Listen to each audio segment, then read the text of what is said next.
Hello, and welcome to My Xbox and Me, episode... Oh, no, I forgot the number. 221. That seems right. Is it wrong? I don't know. It's what you sent me wrong. Wait, what's it on the dock? It says 220. 221! I am one of your hosts, MC Fixer, alongside the one and only Too Fresh Crash. How are you? I'm doing good. You would think it was a bit, but at this point, wouldn't you? You'd think that, like, I generally would remember the numbers. What it is I send the doc to you. Yeah. But I always forget to do it, and then midway through the show I remember, meaning I save it as 221. So I know to watch it. And then next week again. I'll see it again and be, oh, that's 222 actually. Yeah.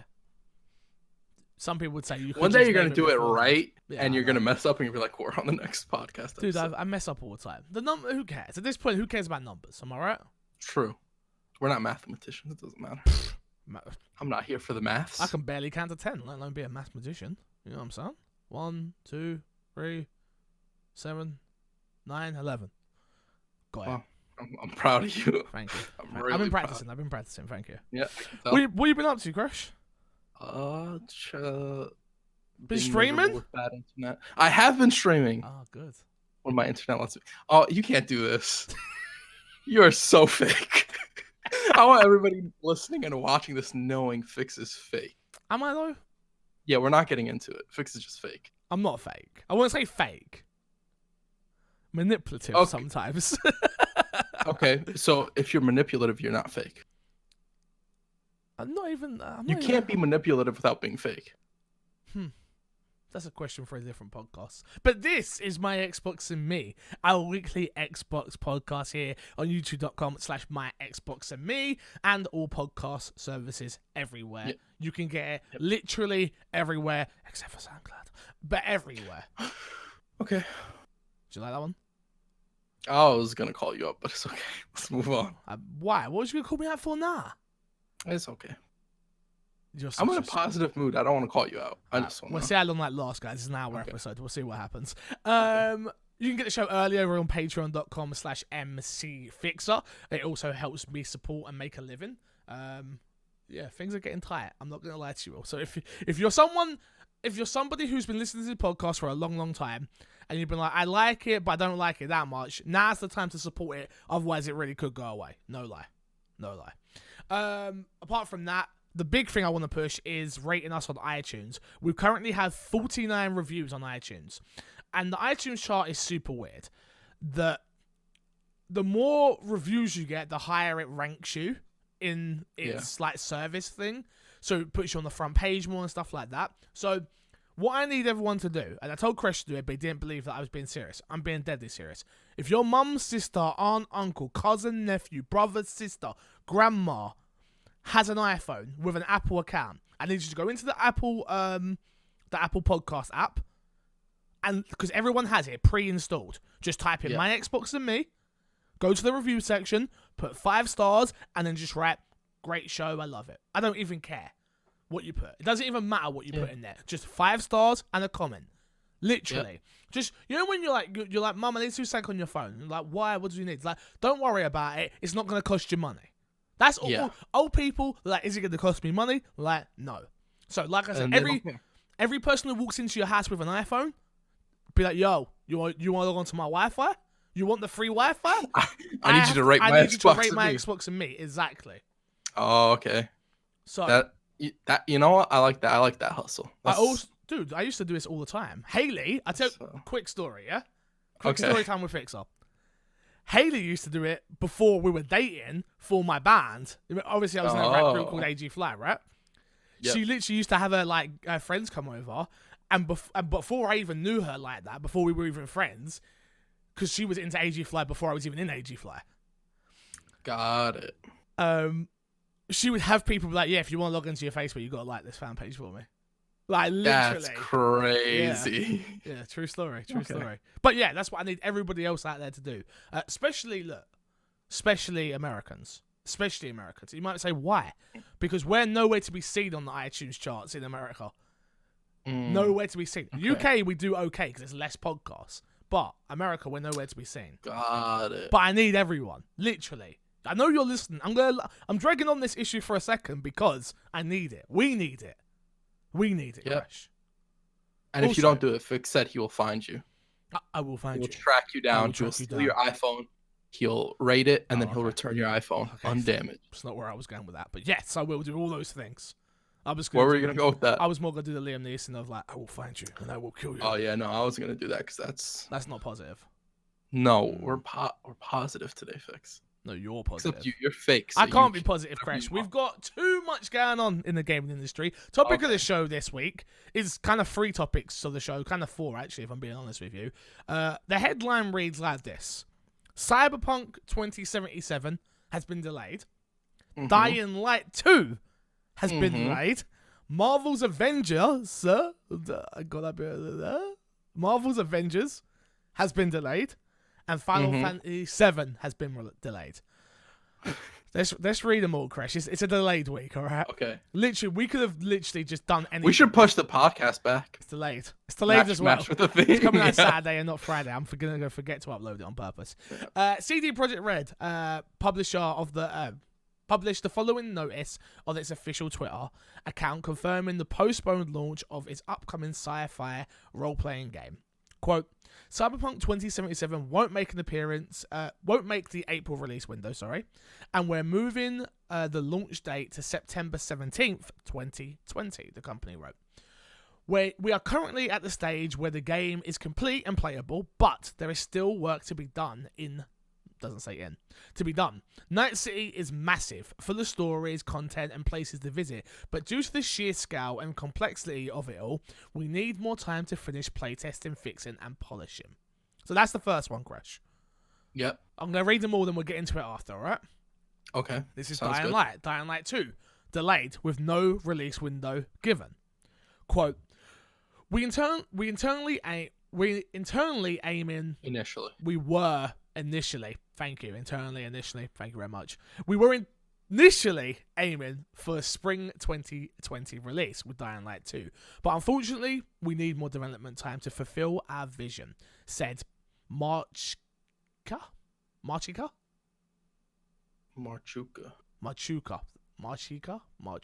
That makes sense, yeah. We will have more detail to share in the coming months, and we will get back to you soon as we have more information. We apologize for this unwelcome news. Our priority, that should be definitely our priority. Our priority is to deliver an experience that lives up to our higher standards and to the expectations for you, our fans. So that's that one, Crash.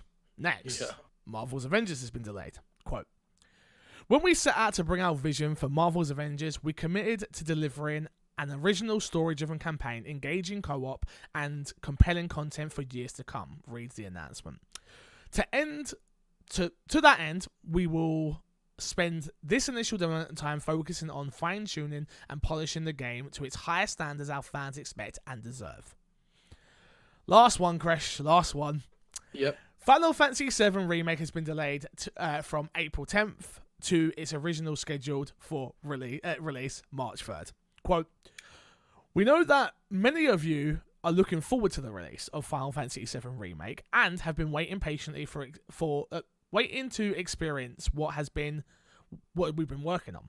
In order to ensure we deliver a game that is in line with our vision and the quality that our fans who have been waiting for deserve, we have decided to move the release to April 10th, 2020. We are making this tough decision in order to give ourselves a few extra weeks to apply final polish to the game and to deliver you the best experience. Jesus, I'm all over the place today. Deliver you with the best possible experience. On behalf of the whole team, we want to apologise to anyone, as I know this means waiting for the game just a bit longer. Thank you for your patience and continued support. Crash. Yeah. I may have butchered some of that, but Jesus Christ, there's a lot of delays. Delays everywhere. I'm sure there's delays we missed. Is there? I don't think so. So, the most important question of all this is Capcom lying? For They come out and said that Resident Evil won't be getting delayed. Will it though? Oh, Will you it? had me so confused. Like I'm pretty sure Capcom's not making any That's of these. the most important question here, Crash. Resident Evil? Yeah.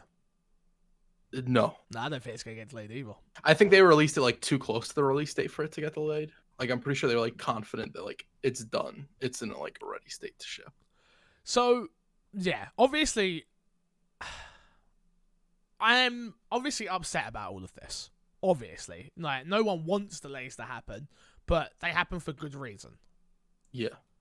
And I don't know, man. A part of me, there's questions we got, so maybe we'll hold our thoughts and I'll read this question first. We'll jump into Fix's sack here, which is Okay. Final Fantasy VII, Avengers, Iron Man VR, Cyberpunk, Moons of Madness, and now Dying Light has been delayed. Everyone believes that delays are good in that it gives the devs more time to make a polished product. However, realistically, when you really look at it, devs are just adding more months of crunch to their games. CD Projekt Red, for example, was on record a few years saying they wouldn't want to put their team during crunch, and just last week it was revealed they would be crunching during these final moments of development. With the advances in technology, games are getting bigger than ever, and thus will always result in longer development time. But it seems the industry doesn't understand that yet, and with numerous delays, it's starting to hit them. My question is, do you think the industry will continue with its current thread of announcing a game, a window within the next year and a half, and eventually delay/crunch?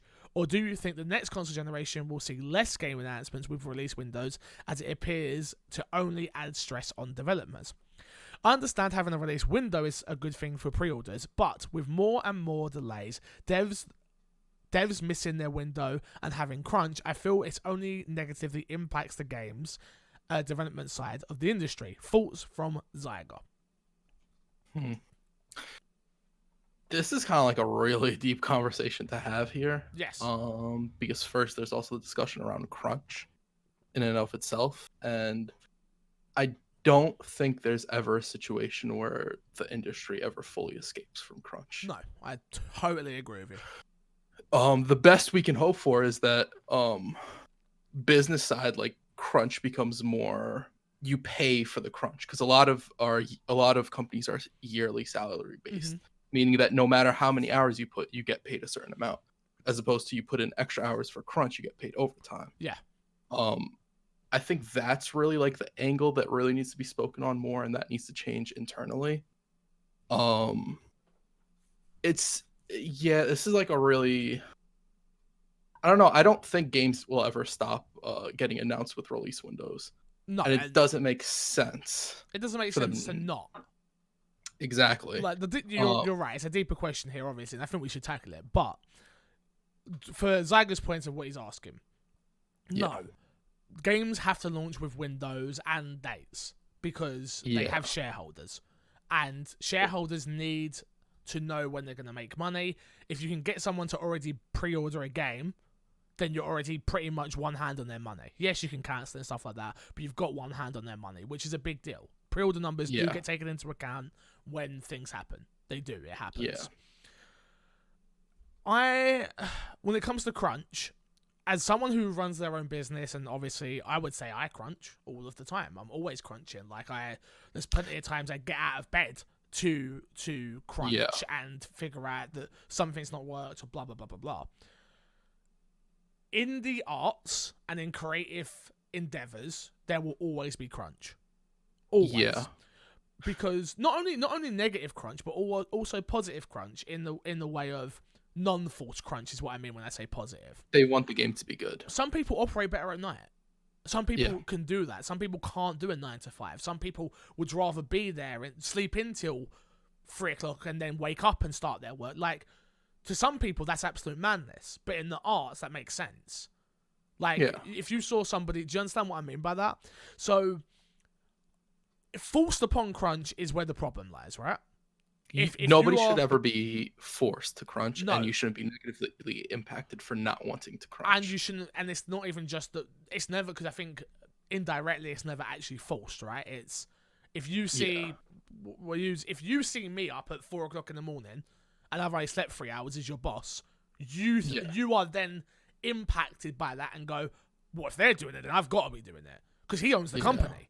And it's like, no, I actually see it on the flip side of that. Honestly, they own the company. So yeah, they should be up until they're going to get the biggest portion of revenue and like acclaims and things like that. That's why they're up at that sort of time. That's why they're bugging over there. They're not an employee. Do you know what I mean? Like, I feel like it's hard. I understand. I totally understand. It's hard. Crunchy's never going anywhere. Like, it's not. That's not the way the industry is set up. And unfortunately, we're maybe 40 years, 50 years in there, and the industry's not going to change overnight. I think maybe you'll see more games, especially with like Game Pass and PlayStation Now going the way it's going. Maybe you'll see more games do what Final Fantasy is doing, where it's like part 1, part 2, part 3, and even that's going to have crunch. But if you look at the difference between a month, I think it's Final Fantasy is delayed, right? Yeah, it's a month. And then obviously you've got something like Cyberpunk, which is multiple A few months. Yeah, like 6 months. Yeah. Honestly, we don't know what happens behind closed doors.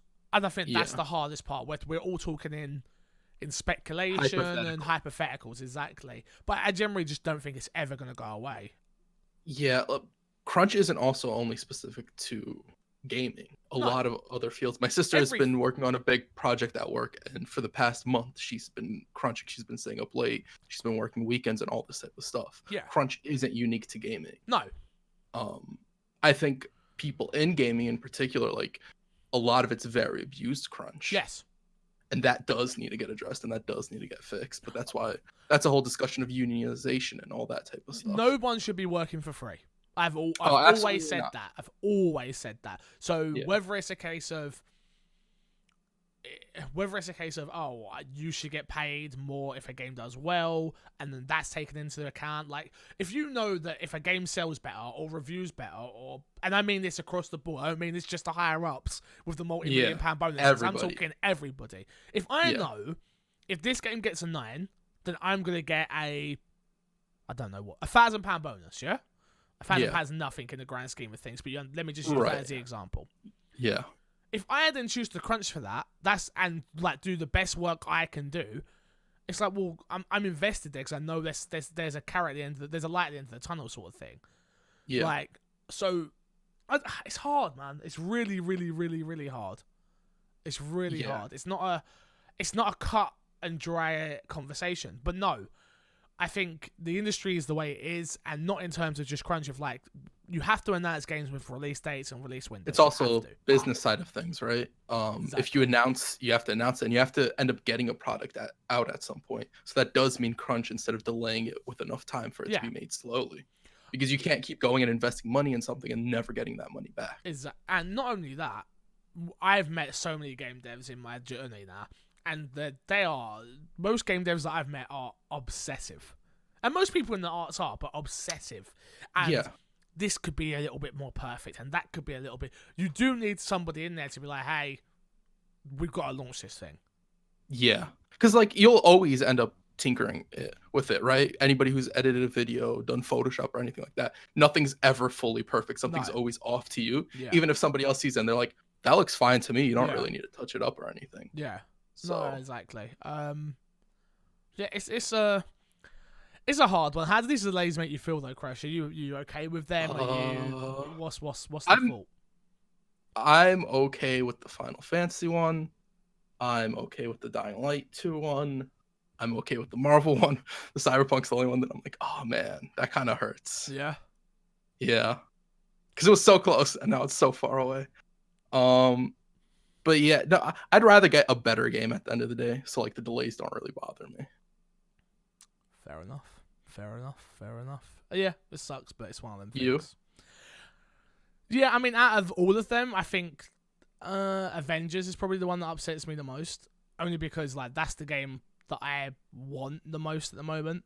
Because I want a Marvel game. Obviously, even hearing Tony the other day was saying that they just put out a MOBA on Android, and I was like, I'll play it. And I didn't realize it was on Android at the time. I was like, I'll play it, and they were like, oh no, it's just Android. I'm like, no. Oh, no, so yeah, I'm kind of clamoring for a Marvel game. So yeah, that's the one that upsets me the most. The other ones, again, Cyberpunk, I'm so excited for that. I'm just like, I'll get it when I get it. Like, To be honest, I'm glad it's all sort of come away now from each other, like they were all on top of each other, especially Resident Evil. So now I'm glad Rez is going to get a little bit more space away from some other stuff. So it's got time to breathe. Yeah. Well, I think more people are now going to pick it up because of that as well. They don't need to like, oh, I need to get Final Fantasy and Cyberpunk and this and that. Exactly. Yeah. Absolutely. Next question comes from Angel Boy, and he says, do you think Xbox should get background themes like PlayStation does for games? Personally, I think it would be cool. Angel Boy, you can already do this on Xbox, just so you know. Kind of. What do you mean? PlayStation has like themes where like the background will change and stuff like that. It's not a static background. Oh, okay. A lot of the themes you see are static, and they'll just add like different icons and music, but some themes do have like motion and stuff like that. And if you go from one tab to the other, it'll be like some sort of animation and things like that. Oh, okay, so it's more in depth than Xbox. There is an app. There's an app on the Xbox you can download that personalized. You can put anything. Yeah. Any achievement you get comes with a picture. You can make that picture your background. Yeah. So you mean more like full on like okay. Have you ever messed with what's the engine maker? The wallpaper engine on PC. I've never used it. No. Yeah, it's. I'd imagine Angel's thinking more along the lines of that, where you can have like motion backgrounds and stuff like that. Just add a little bit more personality to it. Fair enough. No, not really. I don't really care, if I'm honest. That's something it's cool if it's there. It's whatever if it's not. Yeah, I'm not worried about it not being there. Is my thing. It's one of those things where I'm like, cool, it exists. But I probably wouldn't utilize it. I'd just put a background of a picture, just a basic picture anyway. So I just like I'd find one I like and then probably never change it. Yeah, I mean my PlayStation one is the PlayStation the robots. No, the Gay Pride one they put out. Oh yes. Yeah, that's the one I use on my PlayStation. So got it. Cause it's pretty. Next up, it's from Little Smitty, and he says, "Hey guys, do you think?" What do you think is the most underrated Xbox feature? Mine is Alexa integration. Now all I have to do is say, Alexa. If you listen to this, I'm sorry. Just everyone calm down. Oh, you should have just done it. Ask Xbox to launch Borderlands 3, and she goes off. And off she goes. It's brilliant from Little Smitty. I just want to say that feature was on Xbox with the Kinect. Yeah. You're late on that, Little Smith. But that trying also to be fair. Kinect sucked. That's true. That is very true. For me, I would say the most underrated feature is the snap feature with achievements. It's not something I utilize very often, and I should, because you can put it on the screen at all times, so you know you're working down an achievement if that's the one you're working for. It has its percentages. You can like transparency wise, you can make it even like lighter on the gameplay. Like I feel like that's if I was still achievement hunting, that would be amazing. Again, I don't achievement hunt as much as I used to, so I don't use it anymore. But I do think it's underrated. Yeah, I was trying to think of one, and I don't think there's something I think that's underrated. I couldn't think of any feature on the Xbox. There's features I wish were more prominent.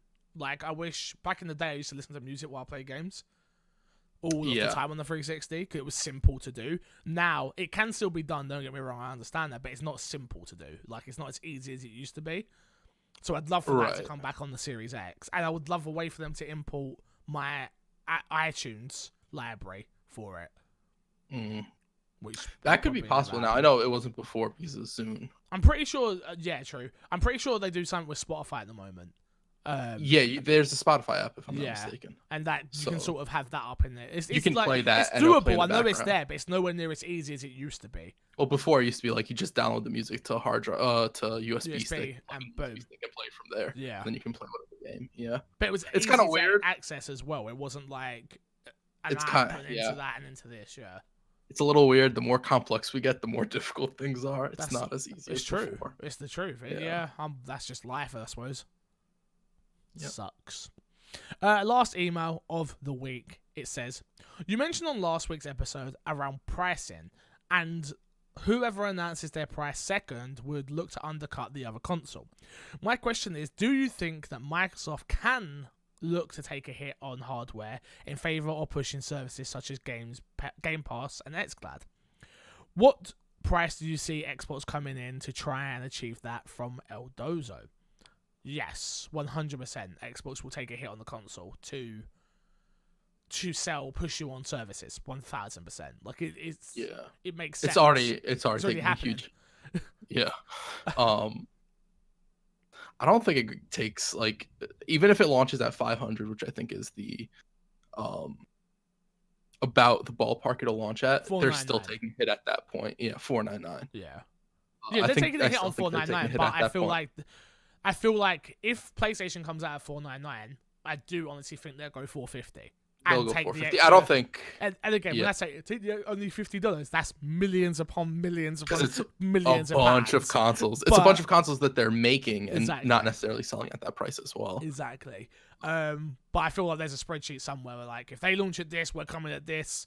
I don't think they go below 450. No, 450 is where it's at. I don't think there's any chance it. I don't think either of them go below 450. Not with the specs of these things.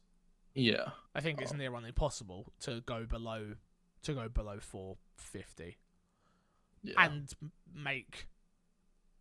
You're losing money, but you need to make some of that money back.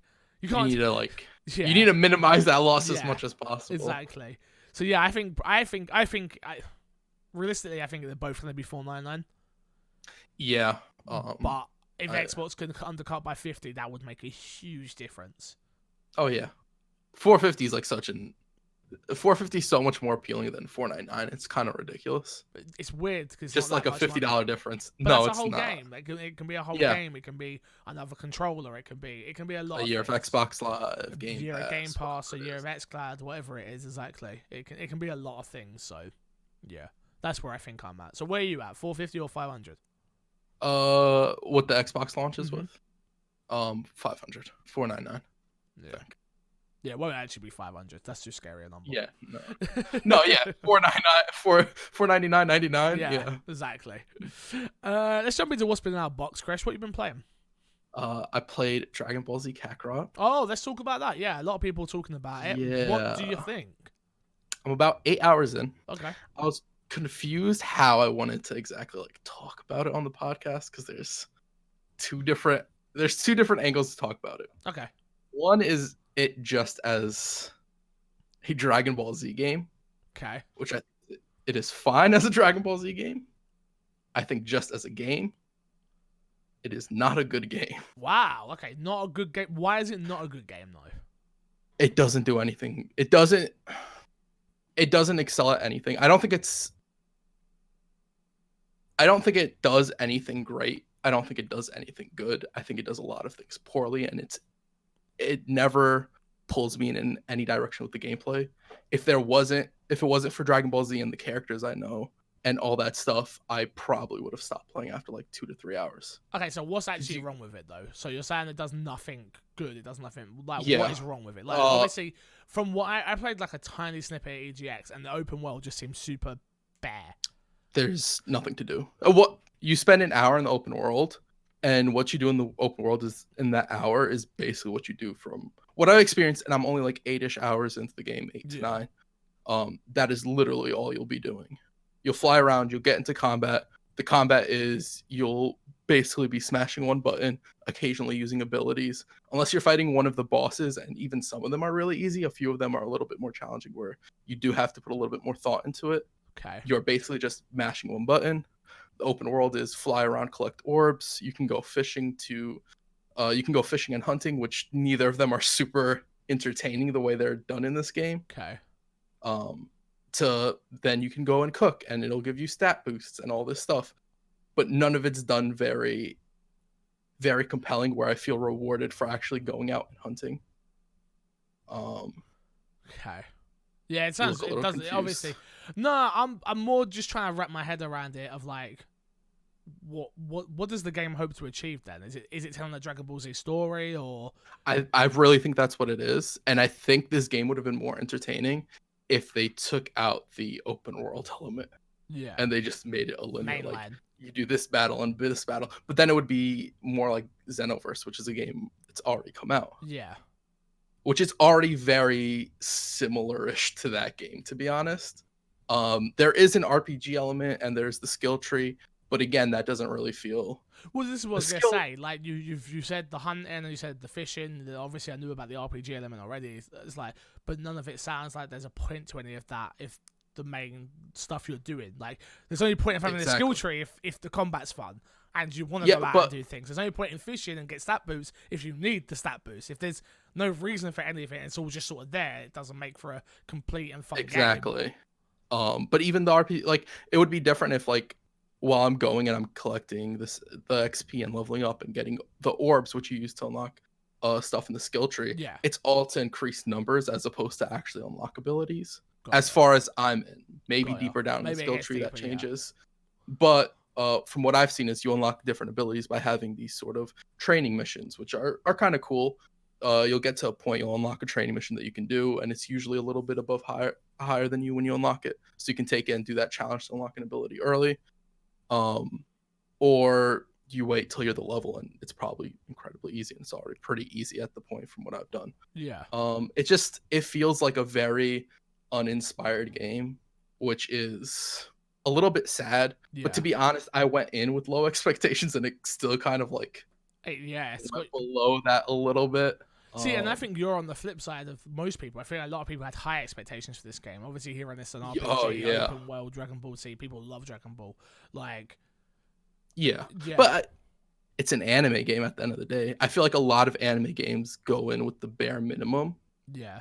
To sort of just like you put it out there and the people who are fans of the anime will sort of buy it. It kind of still does the thing that the movie industry and stuff used to do, where they put out these games that weren't super fleshed out just to sort of get people into it. Got you.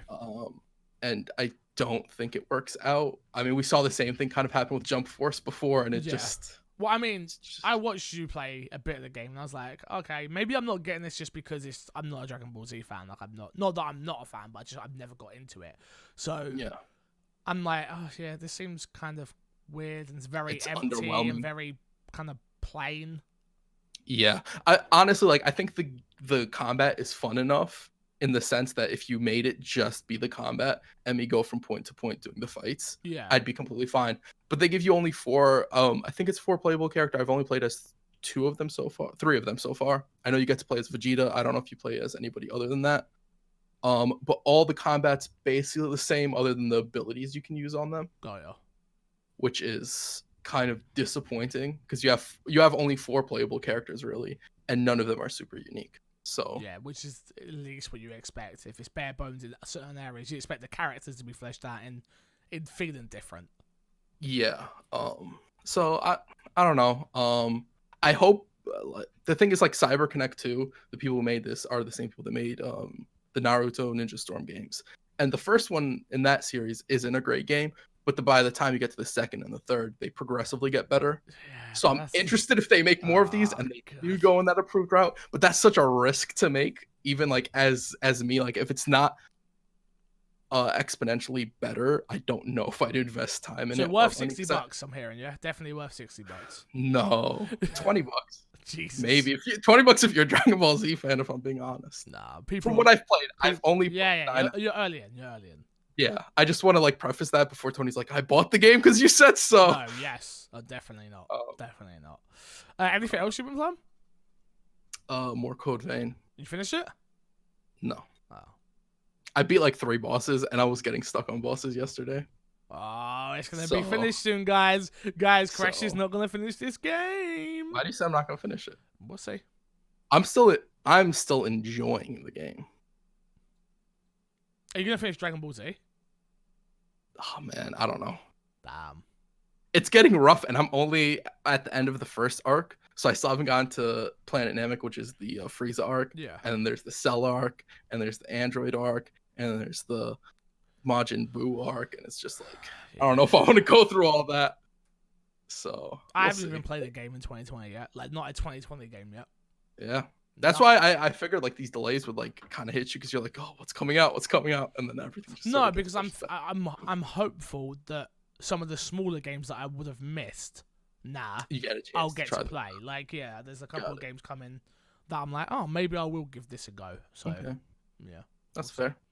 We'll see. I've played nothing but Fortnite. I'm still Fortnite heavy. You got 100 so on the battle pass. I did get 100 on the battle pass, so I almost bought the ninja skin. I didn't know. I didn't. Oof. I almost bought the That was a pop good on skin. dance. I didn't do it. But yeah. Are you gonna buy a Pokemon stance? No.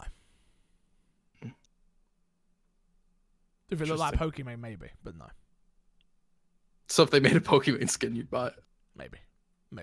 Okay. First story is about Fortnite, though. So let's get into the news. A new Fortnite TikTok challenge gives players the chance to create their own official emote. Epic Games has announced a partnership with TikTok that will give players a chance to create an official Fortnite dance emote. The competition is simple. Players need to post a video on TikTok using the hashtag Emote Royale contest, showcasing their original Fortnite dance, and at the end of the contest, Epic will select a winner and create it in the game based on their submission. Further, the dance winner will also receive 25,000 V-Bucks and a Fortnite prize pack with over $400 in Fortnite toys and swag. I thought this was cool. That's why I added it. People are sleeping on TikTok at the moment. I keep trying to tell people, it's already got big. It's already bigger than it was. You know what the problem is? We're at the age group where, it's stupid. They're not messing with it. Yeah, but it's already blown past that. Shut up, Siri. Every episode, Siri has something to say lately.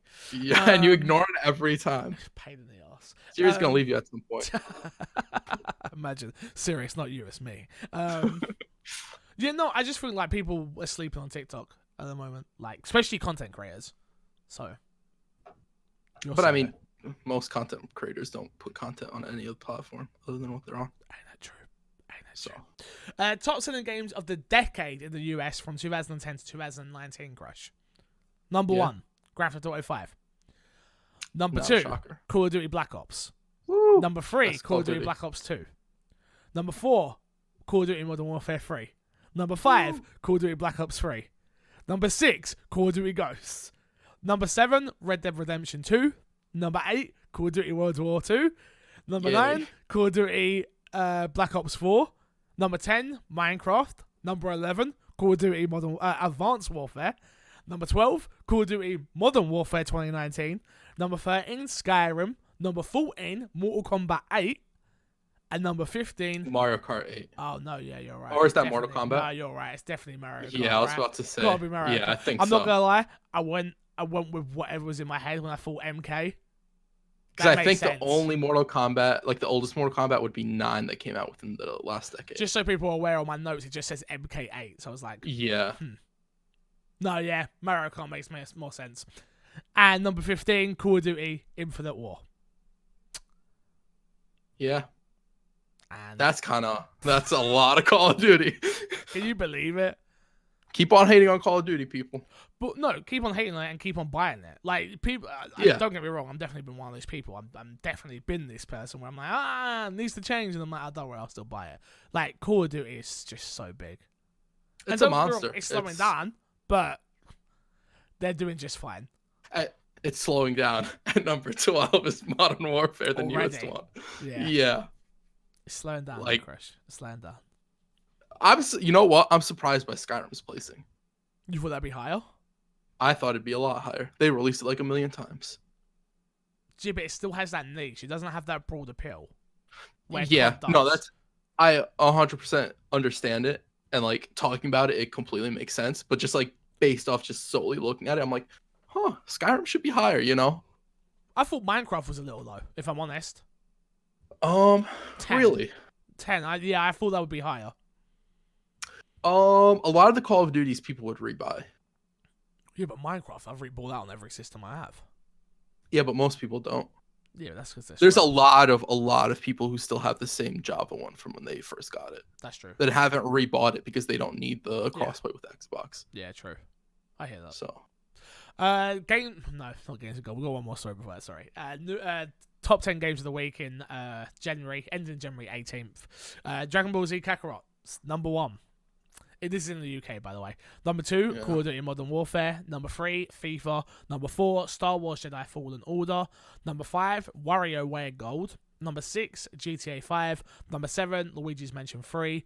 Number 8, Yoki Watch. Number 9, Just Dance 2020. And number 10, Minecraft. Good to see Dragon Ball Z selling well. I wonder... I haven't seen reviews, actually. I've not checked score for reviews. Did it... I haven't either. I haven't, to be fair, I haven't seen people like really praising it, and I haven't seen people tearing it down. Everybody's just kind of been lukewarm to it. Do you want some? And I think it's sort of like this two-sided thing. It's got a review in progress. Why? Has that not got a multiplayer? Oh, maybe it doesn't have multiplayer, but maybe they didn't give out review copies. So let me read the top of this real quick. That's actually like really weird. A review in progress. Rather than doing a traditional review in progress, we wanted to try something a little different. This time, we asked IGN community to send me questions regarding Dragon Ball Z Kakarot, and through answering those questions, I'll talk about my current thoughts while also addressing specific concerns and curiosities that the Dragon Ball Z fans have. Let's give this a shot. Yeah. Do you know who's writing it? Yeah, it is Mitchell Saltzman. Okay. Yeah. Interesting. So it's just got a Q&A session with so no score though. That's a little weird. Yeah. Are you surprised by how many numbers this is doing? Dragon Ball Z?